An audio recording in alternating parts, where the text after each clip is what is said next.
Hello, I'm Trevor Alonso, and this is my review of Evil Dead Burn, the 6th movie in the Evil Dead franchise. Now, this is also the 3rd movie not to have Bruce Campbell in it. This one is written and directed by Sebastian Van Dijk.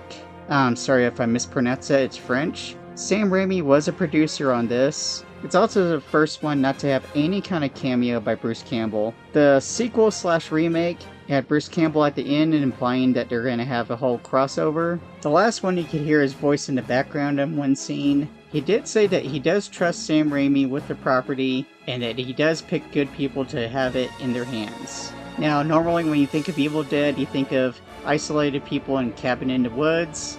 This kind of went back to that, except it followed an isolated family in an abandoned house in the woods. Where the last one was in an apartment building. The premise for this one is, after a woman loses her husband to a car wreck, the family goes back to a family house in the woods. And basically from there, it becomes a traditional Evil Dead movie. And that's not a spoiler. You see that in the trailer, and you kind of expect that with Evil Dead.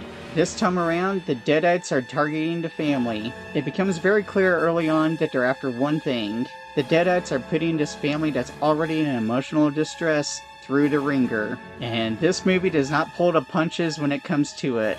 And this movie is a big analogy for spousal abuse and family abuse. With the woman that loses her husband, you see right away he was an abusive husband, which already put her in emotional distress, and now she's isolated with the in-laws, who most of them clearly do not like her, and you kind of start to see where was the abuse there all along with the family. Now, I'm not going to say a whole lot more about this movie, because I don't want to spoil it. Now, on top of that, if you know the paint-by-the-numbers parts of Evil Dead, then you kind of get where this movie's going. And it's not necessarily a bad thing, but you do kind of think there, okay, this is going to happen, that's going to happen. Okay, I can see where parts of this is going to happen here. This is still a very good movie. Now, is it one of the weaker Evil Dead movies? Yes. I do prefer my Evil Dead more with Bruce Campbell, but I do still like these movies as well. Now, I do like that they had different takes on things that were normally done in Evil Dead.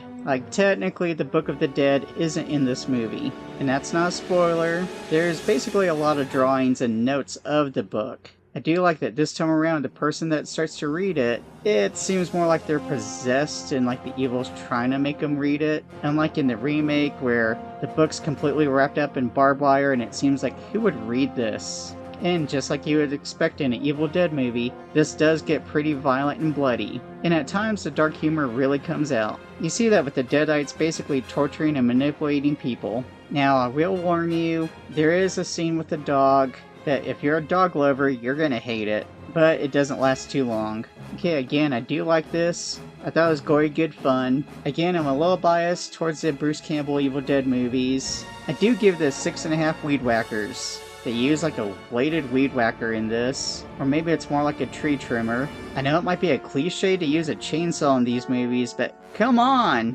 It's what we expect! If you're an Evil Dead fan, I highly recommend this. If you're a horror movie fan, I recommend this. Go check it out. Thank you for watching my video.